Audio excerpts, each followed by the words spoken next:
Nagsorry di umano si Pangulong Aquino sa mga naulila na mga sundalong nasawi sa operasyon laban sa Abu Sayyaf sa Basilan noong Sabado.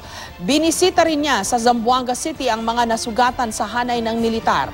Sa gitna nito, muling nagkaroon ng engkwentro sa Basilan. Live mula sa Zamboanga City, may report si Rafi Tima.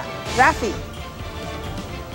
Jessica, matapos nga ang 4 na araw narinig na mismo ng mga nasugatang sundalo at ng mga kaanak ng mga nasawi ang personal na pakikiramay ni Pangulong Aquino matapos ang bakbakan noong Sabado sa Basilan. Pero hindi siya nagsalita sa media bagamat dumagsa pa rito yung mga miyembro ng Malacanang Press Corps. Ginugol na lang ng Pangulo ang kanyang limitadong oras dito sa Zamboanga sa pag-iikot sa mga namatayan at nasugatang sundalo.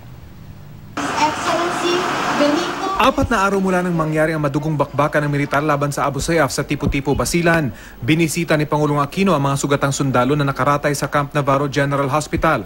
Isa-isang kinausap ng Pangulo ang mga sugatan, maya't may tila'y pinapakita pa sa kanyang braso.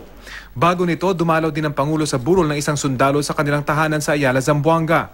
Nagtapos ang pagbisita ng Pangulo sa mahigit 1 oras na pakikipag-usap sa mga kaanak ng mga nasawi sa Edwin Andrews Air Base. Dito umano inilahad ang mga benepisyong makukuha ng mga naulila na aabot ng mahigit ₱250,000. This is over and above ng remuneration na binibigay ng ating organization. Mayroon ding mga contribution galing sa division itself. Ayon sa isang kaanak, humingi raw ng paumanhin ang Pangulo sa kanila. So, nagsorry po talaga? Sorry kayo siya. Nag-anhi siya dire para matulungan niya ang nasawi, hinabangan niya. Okay kayo ang istorya ni Presidente. Pero ang misis ni Private First Class Doreen Aspurias, tila tulala lang daw habang pinapakinggan ng Pangulo. Bagamat nagpapasalamat daw siya sa pangakong tulong, hindi nito mapapalitan ang buhay ng asawa. Para sa akin, parang hindi po enough, sir. Kasi mas okay po talaga yung life ng asawa ko. Mas kailangan ko po tsaka ng mga anak ko. Nagkatampuhan pa raw sila ng asawa dahil pinayagan na siyang magbakasyon para hintayin ang kanyang panganganak. Pero pinili nitong bumalik sa Basilan. Nalaman ko na lang na may big mission pala sila, yung patay na siya. Di niya sinabi sa akin na ganun. Nakokonsensya daw siya na yung mga kasama niya maglakad. Tapos siya sa bahay lang daw siya na nakarelax. Habang nasa Zamboanga ang Pangulo, muli naman umanong nagkaroon ng engkwentro sa Basilan. Dahil dito, umakyat na raw sa 28 ang nasawi sa mga terorista.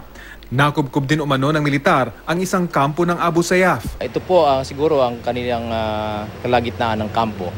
At sa lugar na yan, nakuha rin ang mga solar panels para siguro pag-charge ng kanilang mga electronic device.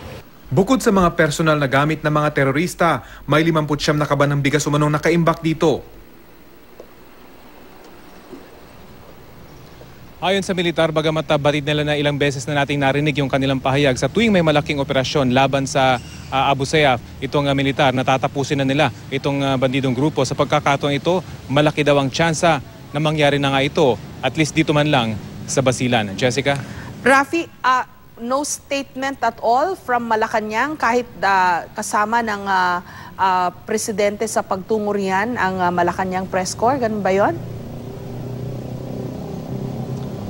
Unfortunately, wala, Jessica. Bagamat nakahanda na kanina yung setup para nga magsalita itong si Pangulong Aquino, pero mukhang na-delay na siya doon sa kanyang pakikipag-usap dito sa mga kaanak dahil mahigit 1 oras din siya nakipag-usap doon sa mga sundalo sa ospital at ganun din naman sa pakikipag-usap niya doon sa mga kaanak ng mga nasawi. So, nawala na siya ng marami ng tanong, Jessica, ang ipupukol natin sa Pangulo dahil matagal-tagal na rin natin siyang hindi naririnig, Jessica. Okay, ano kaya ang ipinangakong tulong, kung meron man, ang Malacanang dun sa mga pamilya ng mga nasawing sundalo?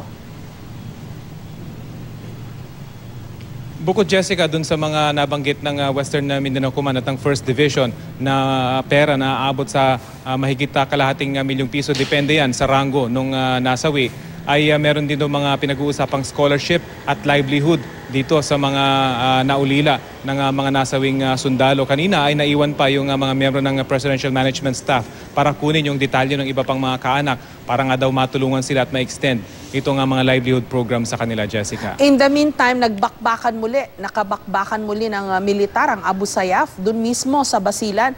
Is it the same area sa Tipo-Tipo, Rafi, o ibang lugar na ito? Doon din sa area, Jessica, pasado dumating ang Pangulo dito, 11:00 nangyari yung bakbakan doon sa Basilan. Kahapon daw kasi ay nakubkub na, Jessica, ng militar yung isang bahagi ng kampo nitong Abu Sayyaf at meron daw 25 na bunkers silang nakita roon na pwede maglaman ng 100 Abu Sayyaf. At yun nga, nakita pa nila yung 59 na kaban ng bigas. At bukod pa rito, ay may mga personal effects nilang mga nakita. Kanila raw pag-aaralan para makakuha ng intelligence information tungkol dito sa bandidong grupo. So medyo malaking accomplishment daw ito. Pero ang sinasabi nga ng militar, hanggat hindi na nakakuha itong kanilang dalawang target na lido ng Abu Sayyaf, hindi raw sila titigil sa kanilang operasyon, Jessica. Okay, maraming salamat sa iyo, Rafi Tima.